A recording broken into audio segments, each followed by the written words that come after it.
Assalamualaikum, balik lagi ya di channel Cak Tri. Oke teman-teman, hari ini kita akan coba unboxing dan review sekaligus cara untuk penggunaan untuk barang yang akan kita review ya di video kali ini. Jadi di video kali ini kita akan coba review untuk produk dari TP-Link. Ini namanya adalah Gigabit Powerline Starter Kit. Jadi ini adalah alat untuk menyambungkan network ya, tapi melalui power line atau melalui jalur listrik. Jadi ini cukup menarik ya. Dan untuk barang yang kita review ini adalah yang serinya AV1000. Jadi setauku ini ada beberapa series ya. Ada AV600, ada AV1000 dan AV1300. Angka di belakangnya ini menunjukkan speednya. Jadi kalau 600 itu berarti 600 Mbps, yang 1000 itu 1000 Mbps, 1300 berarti 1300 Mbps atau 1,3 gigabit ya. Untuk spesifikasinya sendiri kalian bisa lihat ya di layar. Nah, untuk power consumption-nya untuk barang ini adalah untuk maksimalnya ada di 2,7 watt, sedangkan untuk rata-ratanya itu di sekitar di 2,5 watt, dan untuk standby itu di 0,5 watt. Dan untuk jaraknya itu diklaim dia bisa sampai 300 meter. 300 meter itu jauh banget, tapi saya nggak terlalu yakin ya kalau misalkan ini bisa sampai 300 meter karena memang banyak banget faktor yang mempengaruhi jarak ya. Nah, langsung aja kita coba buka guys. Nah, kita coba lihat isinya apa aja. Ada buku manual, adapternya ya. Di sini langsung dapat 2. Kita coba buka. Nah, di sini langsung dapat 2. Lalu dapat kabel Ethernet. Ini juga dapat 2 guys. Nah, kira-kira yang didapat itu seperti ini ya. Jadi dapat sepasang untuk adapternya dan sepasang untuk kabel Ethernetnya. Nah, simpelnya alat ini cara bekerjanya itu seperti apa sih? Nah, kalian bisa lihat ya di depan layar ini. Jadi ini alat ini bekerja dengan cara mencolokkan untuk masing-masing adapternya ini ke colokan listrik. Jadi kalau kalian lihat di gambar 1 ini adalah sumber dari internetnya yang berasal dari router ya. Kalian colokkan nanti di salah satu adapternya dan dia nanti akan melalui jalur listrik, dia akan menuju ke adapter yang kedua ya, yang nomor 3 nih. Nah, di yang nomor 3 ini kalian bisa sambungkan, bisa langsung ke laptop atau bisa langsung ke router lagi kalau misalkan kalian butuh wireless ya. Oh ya, di sini ditulis juga untuk mendapatkan hasil maksimal itu sebaiknya untuk adapternya itu langsung dicolokan di dinding ya. Jadi nggak usah pakai extension karena nanti akan mempengaruhi dari kecepatan atau latency. Nah, untuk adapternya itu modelnya kayak gini guys. Jadi dimensi ukurannya itu juga nggak terlalu gede ya. Jadi cukup kecil juga. Nah, di sini kalian bisa lihat ini udah colokannya, tinggal colokan aja ke dinding ya, bagian colokan listrik. Nah, kemudian di bagian belakang di sini ada satu port untuk Ethernet RJ45. Di sini untuk bagian depan itu ada satu tombol ya, tombol pairing ya. Lalu di sini di atasnya itu ada 3 indikator LED. Untuk LED yang pertama ini adalah LED untuk power, yang menunjukkan dia itu nyala apa enggak, dan kalau misalkan dia nyala blinking cepat itu artinya dia sedang proses pairing, sedangkan kalau misalkan blinking lambat dia berarti sedang proses standby. Sedangkan untuk indikator yang kedua ini adalah indikator untuk power line-nya. Kalau misalkan nyala dia artinya terkonek dengan adapter yang lain dalam satu jalur listrik ya. Lalu ada indikator yang ketiga. Indikator ketiga ini menunjukin untuk indikator Ethernet ya. Jadi yang di bagian sini nih, kalau misalkan ini terkonek ya dia akan nyala, sedangkan kalau tidak terkonek dia nggak akan nyala. Nah, di sini aku akan tunjukkan caranya bagaimana untuk melakukan pairing ya. Di sini aku udah siapkan ya satu buah extension. Nanti tapi pada realitinya ini kalian colokkan ya di colokan dinding ya yang terpisah jarak jauh. Cuman ini karena buat menunjukkan aja, jadi aku tunjukkan kayak gini. Jadi ini kalian tinggal colok aja di sini, lalu ini juga dicolok di sini. Kita nyalakan dua-duanya, sini sama sini kita nyalakan. Oke, nah di sini kalian bisa lihat ya untuk tombol ininya dia nyala. Kita akan coba pairing untuk yang sebelah kiri saya. Ini kita pencet ya sekali. Nah, dia akan blinking guys. Nah, ini kalau di buku petunjuknya ini ditunggu selama 2 menit ya guys. Nah, jika juga udah 2 menit, kalian tinggal pencet untuk tombol pair yang adapter yang kedua. Kita pencet ya seperti ini. Nah, ini juga akan blinking.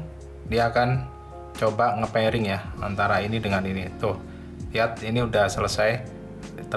Terlihat dari indikator yang kedua dia menyala ya guys.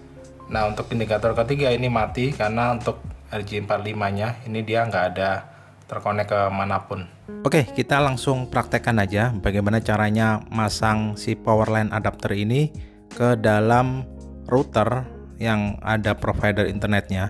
Jadi ini akan saya pasang di atas sana ya. Di situ routernya saya taruh di bagian atas. Kita akan pasang di sini. Ini internet providernya saya pakai IndiHome. Jadi nanti kita akan colokkan ya di stop kontak yang ada di situ. Pertama-tama kita akan colokkan kabel Ethernetnya di sini. Lalu kita akan colokkan adapternya ini ke stop kontak yang ada di sini. Nah, kalian perhatikan sebaiknya itu akan lebih baik lagi kalau misalkan adapternya itu langsung dicolok di wall outlet, nggak di cabang 3 seperti ini ya. Karena kebetulan saya cuma punya satu port, jadi terpaksa harus di cabang seperti ini. Lalu kalian colokkan untuk ujung kabel Ethernet satunya itu ke dalam router. Nah, di router untuk internet provider biasanya itu ada 4 port. 2 port itu untuk internet dan 2 port lagi untuk IPTV. Biasanya untuk internet itu ada di port nomor 2 dan 3, sedangkan TV itu ada di 1 dan 4. Kalian colokkan aja di port 2 atau 3 ya. Kalau di case saya ini ada di port yang ketiga. Nah, kalian perhatikan di sini untuk LED yang pertama ini menyala berarti kondisinya on. Kemudian LED yang kedua ini nggak menyala karena adapter pasangannya memang belum terpasang. Lalu LED yang ketiga di sini menyala karena untuk Ethernetnya ini udah nyambung antara adapter ini dengan yang ada di router.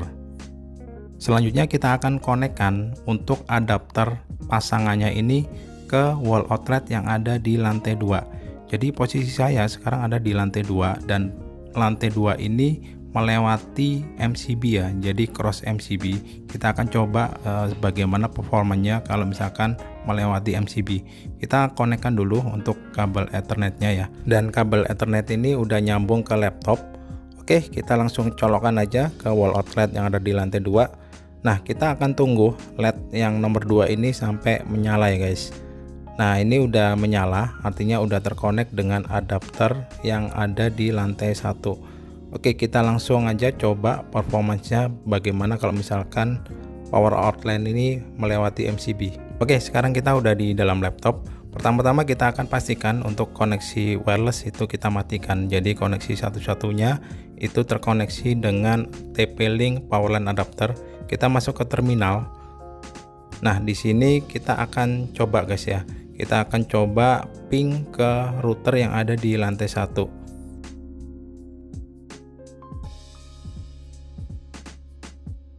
Di sini kita bisa lihat ya hasilnya ternyata ada request timeout, lalu nyambung dan ada request timeout lagi.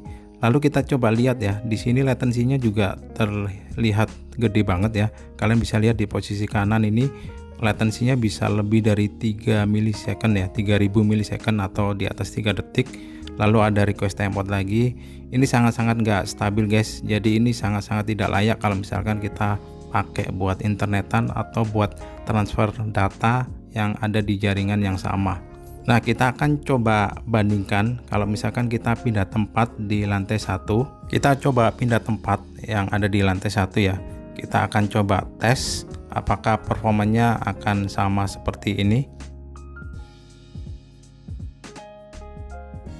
Oke, kita udah di lantai 1. Kalian bisa lihat routernya ada di sana. Dan di lantai 1 ini ada di satu MCB yang sama. Jadi kita coba cek ya, kita colokkan aja untuk adapter power line-nya. Lalu kita buka laptop, kita colokkan untuk kabel LAN-nya. Nah, lalu kita akan coba tes seperti yang tadi guys. Kita masuk ke terminal, lalu kita coba ping ke router utama. Kita akan coba cek ya hasil speed atau latensinya itu seperti apa. Nah, di sini kalian bisa lihat sempat ada request timeout sebentar, lalu ini better ya, ini jauh lebih baik daripada yang tadi.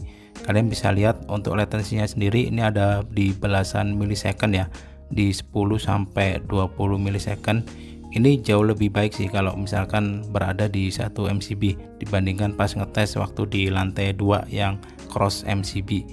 Sekarang kita akan coba buka window terminal baru. Kita akan coba bandingkan performanya bila kita bandingkan koneksinya menggunakan wireless ya guys. Jadi kita nyalakan dulu untuk wirelessnya, sembari kita cabut ya untuk kabel ethernetnya. Jadi koneksi satu-satunya itu melalui via wireless. Sama seperti yang tadi, kita akan coba ping ke router utama, lalu kita coba bandingkan hasilnya.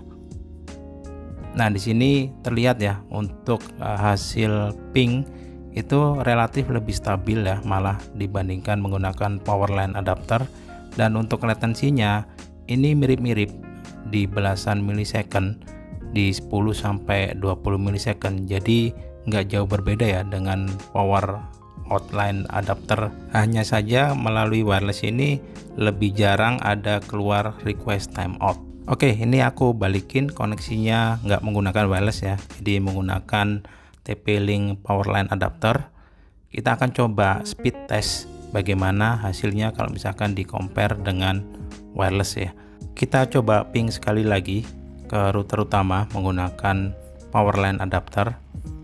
Nah, di sini terlihat ya ada request timeout. Jadi walaupun latensi kecil, tapi request timeout nih sering muncul kalau misalkan kita menggunakan powerline adapter walaupun ada di satu MCB yang sama. Nggak apa-apa, kita akan coba aja speed test ya menggunakan browser. Kita buka Google Chrome, lalu kita menuju ke speedtest.net, lalu kita langsung tes kecepatannya menggunakan powerline adapter. Ini berapa megabyte per second ya. Nah, ini dites dia ada di sekitar 80-an megabyte per second. For your information, ini saya menggunakan internet IndiHome yang paket 100 Mbps ya. Kalau menggunakan powerline adapter ternyata kecepatannya itu ada di 88, sekian ya untuk download, sedangkan untuk uploadnya itu sekitar di 30-an megabytes per second. Nah, ini kalian bisa lihat hasilnya seperti ini, dan kalian juga perhatikan ya untuk pingnya nih juga lumayan kecil ya di 10 milisecond. Berikutnya kita akan coba bandingkan kecepatan speed test kalau misalkan menggunakan wireless ya. Kita akan aktifkan wirelessnya dan kita cabut ya untuk kabel Ethernet powerline adapternya. Seperti yang tadi kita menuju ke speedtest.net, kita langsung uji kecepatannya berapa bila menggunakan wireless. Oke, kita tes, dan di koneksi menggunakan wireless ini bisa tembus hingga lebih dari 90 megabytes per second. Oke, sempat turun dikit. Kita coba tunggu dia bisa sampai berapa. Untuk downloadnya itu ternyata ada di 90-an megabyte per second, sedangkan untuk uploadnya itu mirip ya dengan yang menggunakan powerline adapter, itu di 30-an megabit per second. Nah, di sini kalian bisa lihat ini hasil menggunakan wireless ya. Hasilnya seperti ini, dan ini menggunakan powerline adapter. Beda tipis sih sebenarnya, nggak terlalu jauh. Tapi dengan catatan ini powerline adapternya itu ada di lantai 1, yakni menggunakan jalur MCB yang sama.